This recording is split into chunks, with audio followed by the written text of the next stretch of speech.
Now that the Valley fire is under control, the assessment begins. The fire may be out, but it could be a while before we know the full scope of the devastation.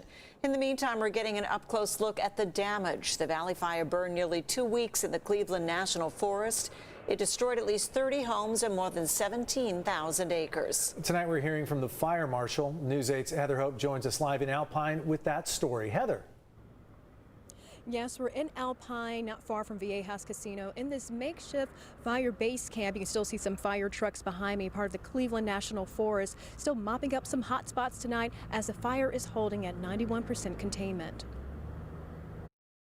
Someone's entire life right here that got wiped out by fire. Getting an up-close look at the devastation the Valley fire caused. Through the over 17,000 charred acres, there are some bright spots. Home saved there, home saved there. So there's about 8 of them within the burnt vegetation area.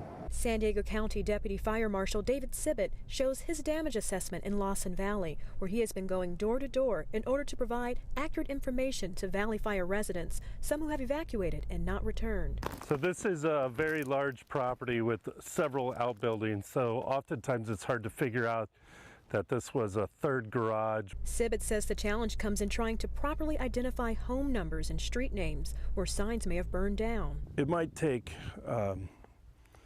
30 minutes to an hour just to figure out what these structures are. The fast-moving Valley fire that broke out in the Hapitul Valley on September 5th destroyed 30 homes and 31 outbuildings. We can find a characteristic that survived. For this one, obviously you have a hot water heater and a chimney, which tells us it's a single-family residence. Trying to find clear information in the ash and rubble that would help residents with insurance filing in the long months ahead of rebuilding their lives. That time we try to figure out the building materials, the size of it. The Cleveland National Forest Department has taken over mopping up the hot spots for the Valley fire, holding at 91% containment. Unfortunately, the fire marshal says even having defensible space cleared 200 feet all around a home still doesn't protect it from a destructive fire like this one. So this guy doesn't have a single igniting vegetation anywhere near the outside of his building, and it was still lost. Some are finding ways to say thank you to the hard-working firefighters still working tirelessly.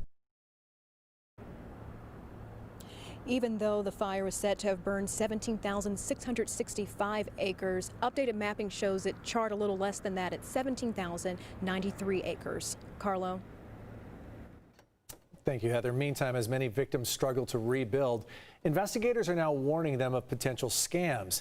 The district attorney's office hasn't had any confirmed victims yet, but says scams can take a variety of forms, from fraudulent water testing to inflated contracting estimates. It's already bad enough. We don't want problems with contractors coming in and taking advantage of the situation in an illegal way.